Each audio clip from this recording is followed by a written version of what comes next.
إن الحمد لله نحمده ونستعينه ونستغفره ونعوذ بالله من شرور أنفسنا ومن سيئات أعمالنا. من يهده الله فلا مضل له ومن يضلل فلا هادي له، وأشهد أن لا إله إلا الله وحده لا شريك له، وأشهد أن محمدًا عبده ورسوله. يا أيها الذين آمنوا اتقوا الله حق تقاته ولا تموتن إلا وأنتم مسلمون. يا أيها الناس اتقوا ربكم الذي خلقكم من نفس واحدة وخلق منها زوجها وبث منهما رجالا كثيرا ونساء، واتقوا الله الذي تساءلون به والأرحام إن الله كان عليكم رقيبا. يا أيها الذين آمنوا اتقوا الله وقولوا قولا سديدا يصلح لكم أعمالكم ويغفر لكم ذنوبكم، ومن يطع الله ورسوله فقد فاز فوزا عظيما. أما بعد، فإن خير الحديث كتاب الله، وخير الهدي هدي محمد صلى الله عليه وسلم، وشر الأمور محدثاتها، وكل محدثة بدعة،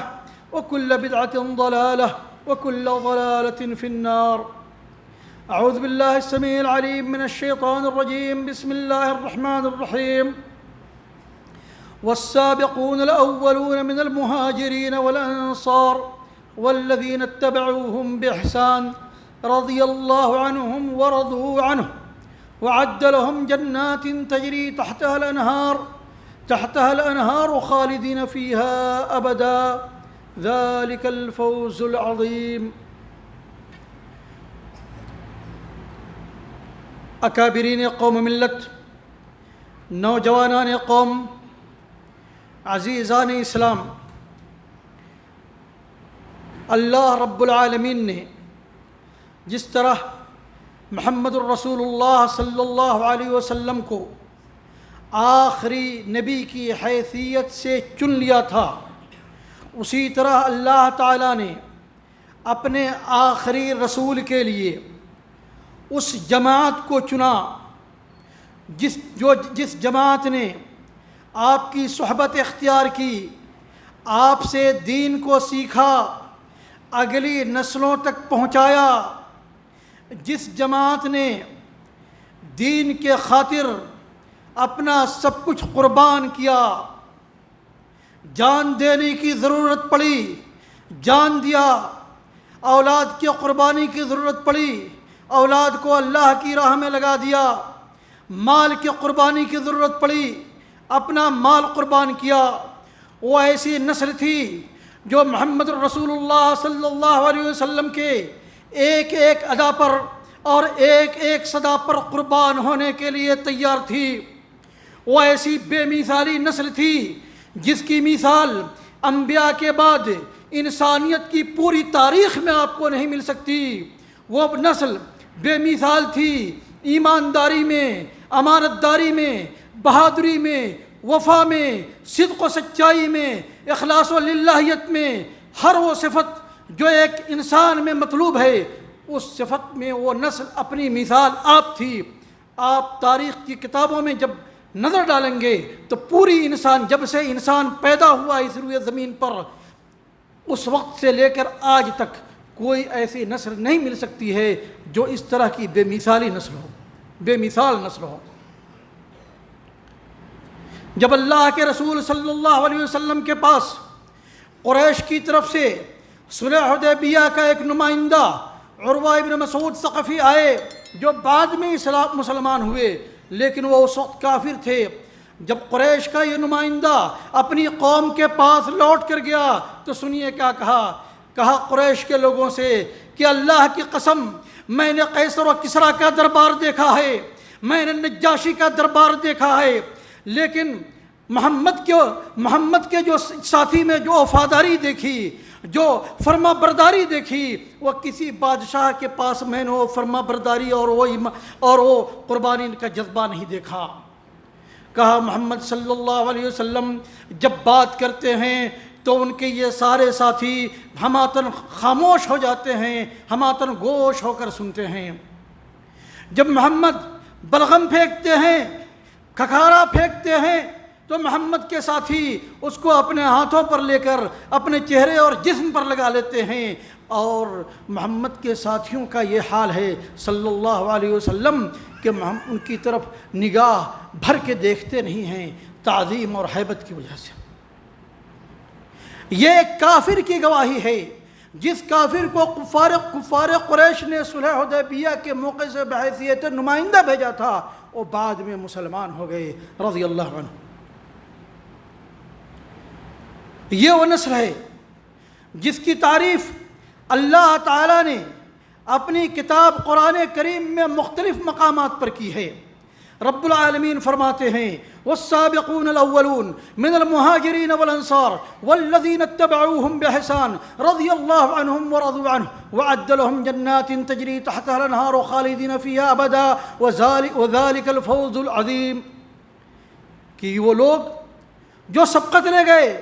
پہل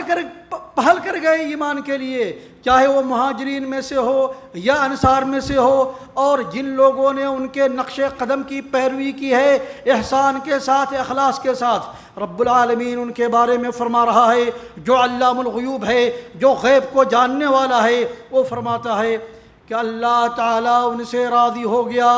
اور یہ لوگ اللہ تعالیٰ سے راضی ہو گئے، اور اللہ تعالیٰ نے ان کے لیے ایسی جنت تیار کر رکھی ہے جس کے نیچے نہریں جاری ہوں گی، جس میں وہ ہمیشہ ہمیشہ رہیں گے۔ یہ بہت بڑی کامیابی ہے۔ صحابہ کرام کے ایمان کو اللہ تعالیٰ نے ایمان کے پرکھنے کا معیار قرار دیا۔ ان کا ایمان اتنا معتبر تھا کہ کسی کے ایمان کو پرکھنا ہو تو اپنے ایمان کو صحابہ کے ایمان سے پرکھے کہ وہ ایمان کے دائرے میں کہاں تک پہنچا ہے۔ رب العالمین فرماتے ہیں فَإِنْ آمَنُوا بِمِثْلِ مَا آمَنْتُمْ بِهِ فَقَدْ اهْتَدَوْا، اگر وہ لوگ اہل کتاب ایمان لاتے ہیں جس طرح تم ایمان لائے ہو، تم لوگ ایمان لائے ہو، ظاہر سی بات ہے کہ اس کے مخاطب نبی اکرم صلی اللہ علیہ وسلم اور آپ کے صحابہ کرام تھے کہ جس طرح تم سب ایمان لائے ہو، اگر اس طرح ایمان لاتے ہیں تو وہ ہدایت یافتہ ہو گئے۔ اللہ تعالیٰ نے متعدد بہت ساری آیتوں میں اپنے صحابہ کرام کی تعریف کی ہے، نبی اکرم صلی اللہ علیہ وسلم کے صحابہ کی تعریف کی ہے قرآن کریم میں، اور نبی اکرم صلی اللہ علیہ وسلم نے اپنی احادیث میں صحابہ کرام کی تعریف کی ہے، کہا خیر الناس قرنی ثم الذین یلونہم ثم الذین یلونہم، بہترین لوگ میرے زمانے کے لوگ ہیں، پھر اس کے بعد وہ لوگ ہیں جو ان کے بعد آئیں گے، پھر اس کے بعد وہ لوگ ہیں جو ان کے بعد آئیں گے۔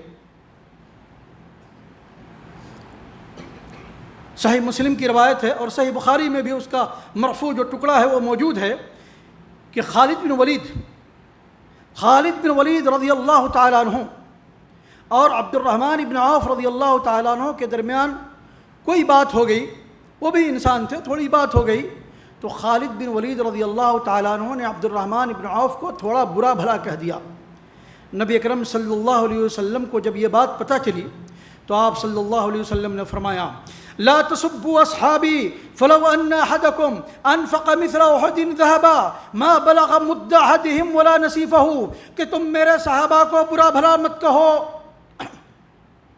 اور جان لو کہ اگر تم میں کا کوئی شخص احد پہاڑ کے برابر بھی سونا خرچ کر دے،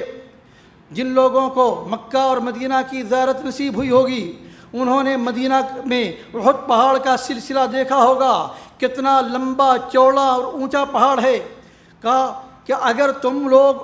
میں کا کوئی شخص احد پہاڑ کے برابر بھی سونا خرچ کر دے،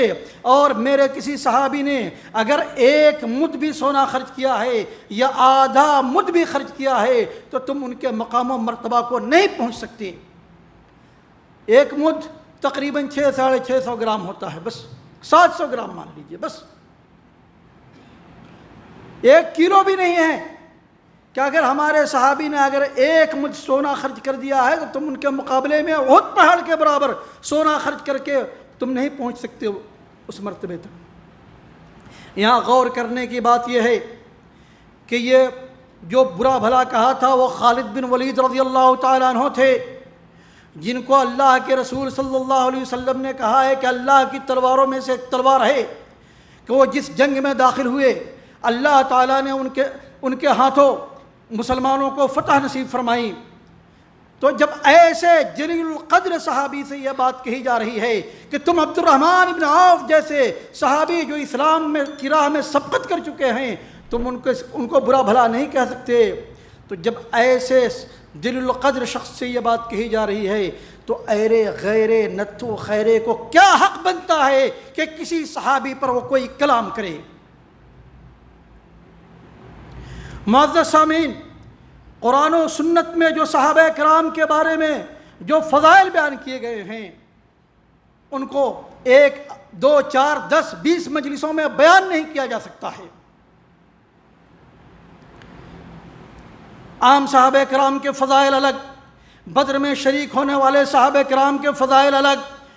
احد میں شریک ہونے والے کے فضائل الگ، صلح حدیبیہ میں شریک ہونے والے کے فضائل الگ، پھر ابو بکر، عمر، عثمان، علی اور دیگر صحابہ رضوان اللہ علیہم اجمعین کے فضائل الگ شمار نہیں کیا جا سکتا ہے۔ امام خطیب بغدادی رحمۃ اللہ علیہ اپنی کتاب الکفایہ میں چند نصوص کو ذکر کرنے کے بعد لکھتے ہیں کہ اگر قرآن کریم کی یہ آیات ان کے فضائل میں نہیں ہوتی اور نبی اکرم صلی اللہ علیہ وسلم کی یہ حدیثیں بھی ان کے فضائل و مناقب میں نہیں ہوتی، پھر بھی اگر نہیں ہوتی پھر بھی جو اسلام کے خاطر جو ان کی قربانیاں ہیں، اسلام کے راہ کے لیے جو ان کی خدمات ہیں، وہ قربانیاں، وہ خدمات اس بات کی گواہی کے لیے کافی تھیں کہ وہ ایک عظیم ترین نسل ہے۔ اس کے بعد خطیب بغدادی رحمۃ اللہ علیہ نے امام ابو زرع الرازی جو 3 صدی ہجری کے محدث ہیں ان کا قول نقل کیا ہے، کہا اذا رأيت الرجل ينتقص احدا من اصحاب رسول الله صلى الله عليه وسلم فاعلم انه زنديق وذلك ان القرآن عندنا حق والرسول حق وما ادى الينا هذا القرآن والسنن الا اصحاب محمد صلى الله عليه وسلم يريدون بذلك ان يجرحوا شهودنا ليبطلوا الكتاب والسنة والجرح بهم اولا وهم زنادقہ۔ امام ابو زرع الرازی جو 3 صدی ہجری کے مشہور محدث ہیں وہ کہتے ہیں کہ جب آپ کسی کو دیکھو کہ صحابہ کی تنقیص کر رہا ہے، طعن و تشنیع کر رہا ہے، تو جان لو کہ وہ زندیق ہے، ملحد ہے۔ کہا ایسا کیوں؟ کہا ایسا اس لیے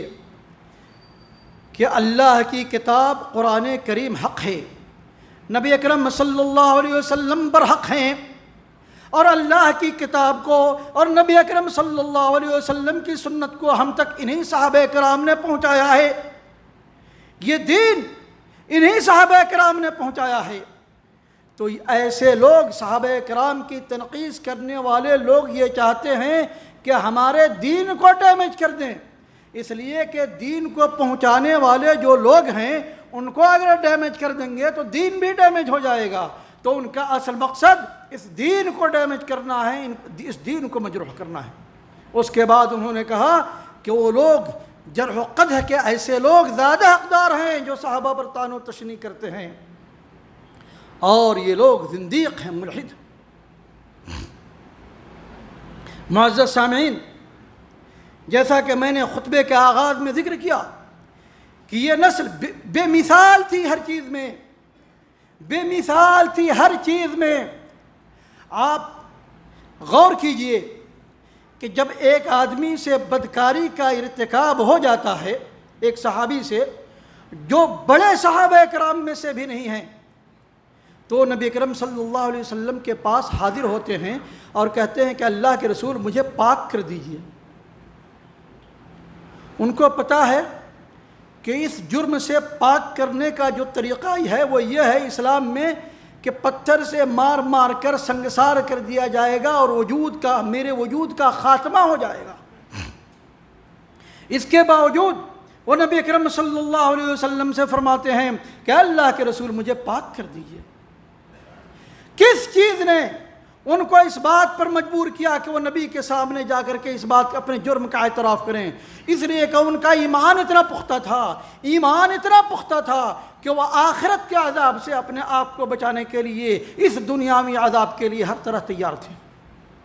اور جیسا کہ میں نے کہا، یہ کوئی کبار صحابہ میں سے نہیں تھے، تب یہ صورتحال تھی۔ وہ عجیب و غریب ایمان کی ایسی پختگی تھی کہ آپ اس کی مثال پوری تاریخ میں نہیں پا سکتے۔ تو یہ صحابہ کرام رضوان اللہ علیہم اجمعین یہ غلطیوں سے معصوم نہیں تھے۔ ہم یہ نہیں کہتے کہ وہ غلطیوں سے معصوم تھے،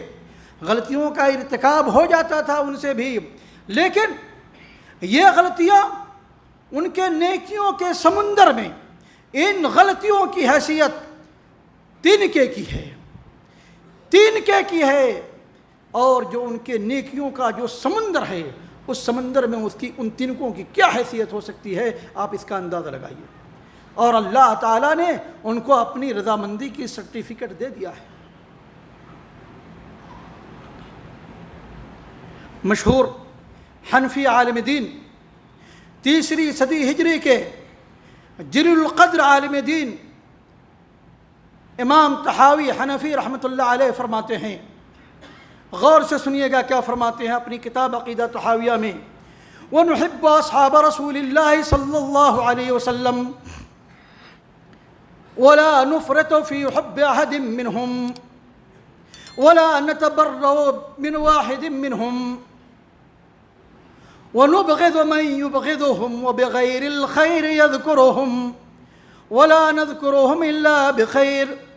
حُبُّهُمْ دِينٌ وَإِيمَانٌ وَإِحْسَانٌ وَبُغْضُهُمْ كُفْرٌ وَنِفَاقٌ وَطُغْيَانٌ۔